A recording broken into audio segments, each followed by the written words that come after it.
hati-hati dengan virus sibuk dan juga sibuk dengan handphone masing-masing. Masing-masing keluarga asik dengan dirinya sendiri, asik dengan dunianya sendiri. Suami asik dengan dirinya, istri asik dengan dirinya, anak-anak apalagi sibuk dengan dunianya sendiri. Kapan Anda berkomunikasi?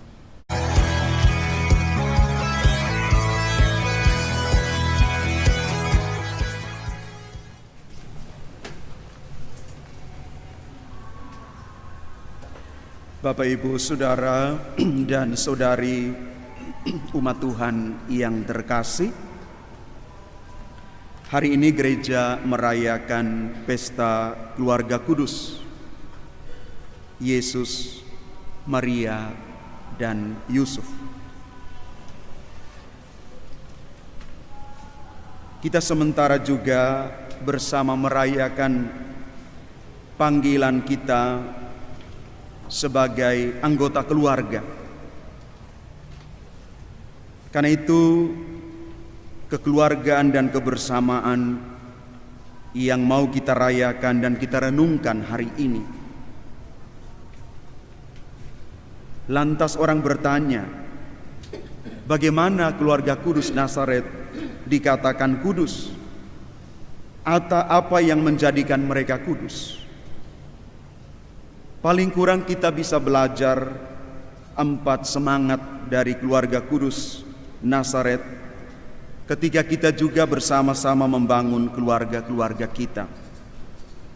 Yang pertama, keluarga kudus Nazaret membangun keluarga mereka di atas nilai kesabaran. Yusuf taat kepada perintah Tuhan. Ketika Allah minta dia pergi ke Mesir membawa Yesus dan ibunya Maria untuk diselamatkan dari Raja Herodes.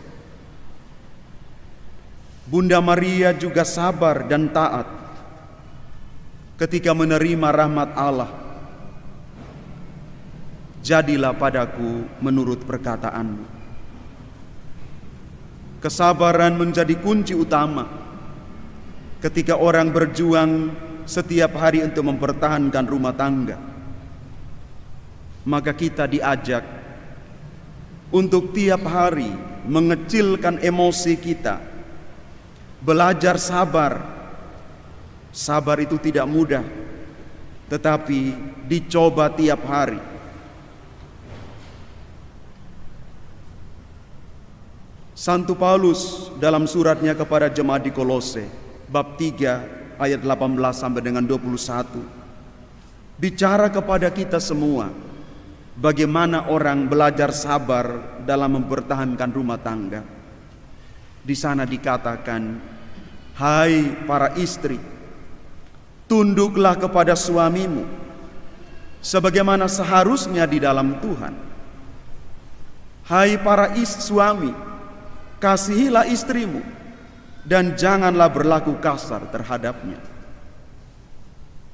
Istri tunduk dan taat kepada suami sama seperti dia taat kepada Tuhan. Suami mengasihi istrinya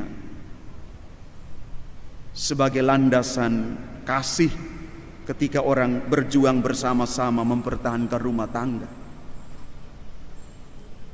Suami adalah kepala keluarga, tetapi istri adalah hati keluarga. Perpaduan antara kepala dan hati keluarga itu yang menjadikan keluarga bisa bertahan. Selanjutnya Paulus mengatakan, hai anak-anak, taatilah orang tuamu dalam segala hal, karena itulah yang indah di dalam Tuhan. Maka kalau saya kembali mengutip lagi apa yang dibaca dalam bacaan pertama dari Putra Sirak, nasihat yang indah sekali, bahkan dalam untuk anak-anak. Anak-anak yang menghormati bapaknya, dosanya dipulihkan. Yang muliakan ibunya, dia akan mendapatkan dan mengumpulkan harta di bumi. Anak yang menghormati bapaknya dapat kesukaan besar pada anak-anaknya kelak kalau dia berkeluarga nanti. Anak-anak akan bangga pada dia sebagai bapa yang baik. Dan kalau dia berdoa, pasti doanya dikabulkan. Anak yang memuliakan bapaknya akan panjang umur. Yang taat pada Tuhan, anak itu akan menyenangkan hati ibunya. Tolonglah bapamu di masa tuanya. Jangan sakiti hatinya. Maafkan bapamu kalau dia sudah lanjut usia. Jangan menghina dia saat dirimu berjaya, karena kebaikan anak pada bapaknya tidak terlupakan. Dosa anak itu akan diampuni karena kebaikannya pada ayahnya. Ini kutipan yang luar biasa, Bapak Ibu saudara-saudari yang terkasih, dan anak-anak yang hadir di sini maupun yang tidak hadir. Baca ini, renungkan ini. Banyak orang bertanya, Romo, saya tidak dapat berkat. Bisa jadi berkat tidak datang dari Bapak Ibu. Mari kita lihat. Selanjutnya Paulus mengatakan apa? Hai para bapa, janganlah sakiti hati anakmu, supaya jangan tawar hati. Jangan sakiti hati mereka. Masalah orang tua, suami istri, selesaikan kalian berdua. Jangan libatkan anak-anak di situ, supaya hati mereka tidak tawar. Bapak Ibu saudara-saudari yang terkasih, di dalam pendampingan keluarga, di dalam pendampingan anak-anak sekarang, saya mau mengatakan bahwa banyak anak-anak kita yang punya luka batin dan kepahitan dengan ayah mereka, dengan ibu mereka. Tapi mereka diam. Mereka tidak mengatakan apa-apa karena mereka punya status hanya sebagai anak. Maka jangan heran ketika orang tua melihat anak-anak kalian penuh dengan kemarahan, kecewa, masa bodoh, apatis. Ada apa di sana? Saya harus mengatakan kepada Bapak Ibu saudara-saudari yang terkasih, bahwa tujuan dan maksud setiap orang tua pasti baik untuk anak-anak. Tidak ada orang tua yang merancangkan yang tidak baik untuk anak-anak. Sekali lagi, tujuan dan maksud Anda baik, tetapi ingat, kadang-kadang cara Bapak Ibu yang kurang bijaksana. Maka baik Bapak Ibu, hari ini kesempatan kita bersama-sama merenung, membaharui diri kita.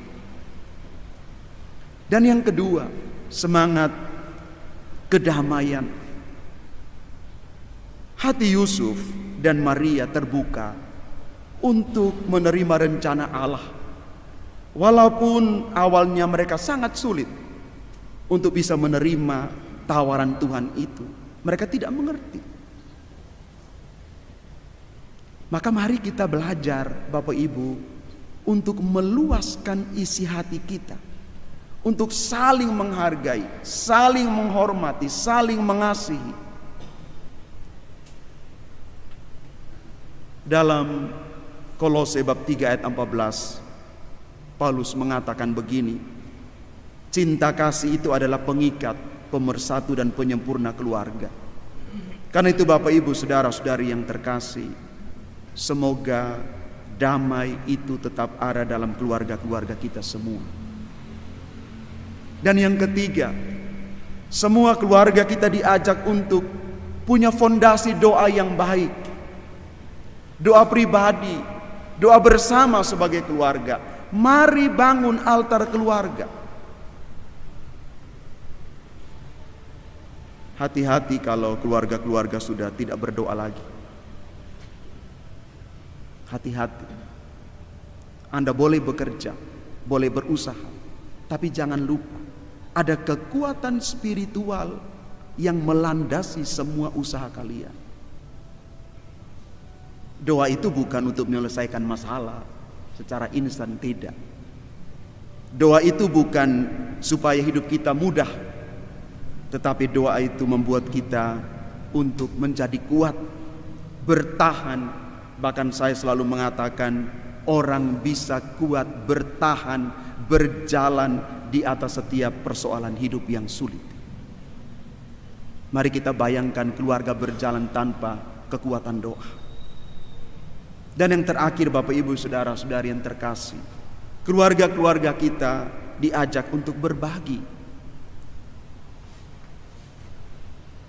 Belajar untuk berbagi waktu, tenaga, pikiran, perhatian.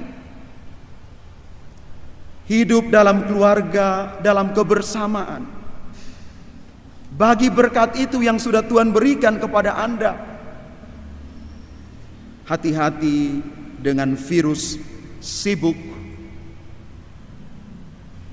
dan juga sibuk dengan handphone masing-masing. Masing-masing keluarga asik dengan dirinya sendiri, asik dengan dunianya sendiri. Suami asik dengan dirinya, istri asik dengan dirinya, anak-anak apalagi sibuk dengan dunianya sendiri. Kapan Anda berkomunikasi? Kapan Anda makan bersama? Kapan Anda berdoa bersama? Kelihatan hal-hal yang saya sampaikan ini sesuatu yang tradisional, sudah usang, sudah kuno, sudah tidak lagi zamannya. Tapi ingat Bapak Ibu Saudara-saudari, kita bisa mendekatkan orang yang jauh di sana, di dunia maya, tapi kita menjauhkan orang yang paling dekat dengan saya dalam dunia nyata. Maka Bapak Ibu hati-hati, luangkan waktu untuk bersama keluarga. Maka Bapak Ibu, pesan firman Tuhan hari ini untuk kita dalam perayaan pesta keluarga kudus, kita harus akui bahwa tidak ada keluarga, suami, orang tua, anak yang sempurna. Tidak ada. Tidak ada. Tetapi mari setiap hari kita belajar mencintai keluarga kita, suami istri, orang tua dan anak-anakmu dengan cintamu yang paling sempurna tanpa syarat. Sekali lagi, tidak sempurna. Semua kita punya kelemahan. Kalau Anda jujur, ada persoalan yang dialami, setiap anggota keluarga menyumbang masalah. Tidak ada satu orang yang membuat masalah. Semua orang menyumbang masalah di sana. Tetapi kadang-kadang yang terjadi, orang menunjuk orang lain, dia yang paling bersalah, dia paling bertanggung jawab terhadap masalah ini. Bapak Ibu hati-hati. Satu jari kita menunjuk pada orang lain, tapi jari-jari yang lain menunjuk pada diri kita sendiri. Bapak Ibu, maka mari hari ini kita mohon rahmat dari keluarga kudus Nazaret, supaya keluarga-keluarga kita menjadi juga kudus, sehat, dan menjadi berkat. Dan mari kita menyadari panggilan kita sebagai pembawa terang di tengah dunia dewasa ini, Bapak Ibu, yang menawarkan dan mengajarkan banyak hal yang kadang-kadang menggoda kita. Tetapi godaan itu berujung biasanya pada penyesalan. Saya selalu mengatakan penyesalan itu datang di akhir. Kalau di awal namanya pendaftaran. Ya benar toh? Benar. Diakhiri, orang menyesal selalu di akhir. Aku menyesal Romo, tapi yang di awal itu namanya pendaftaran. Dan biasanya di awal semuanya tampak baik. Maka mari kita bersama-sama hari ini, setialah dengan keluarga-keluarga kita. Setialah dengan pasangan hidupmu. Anak-anak, setialah dengan apa yang Tuhan ajarkan untuk kita hari ini. Tuhan memberkati keluarga sekalian.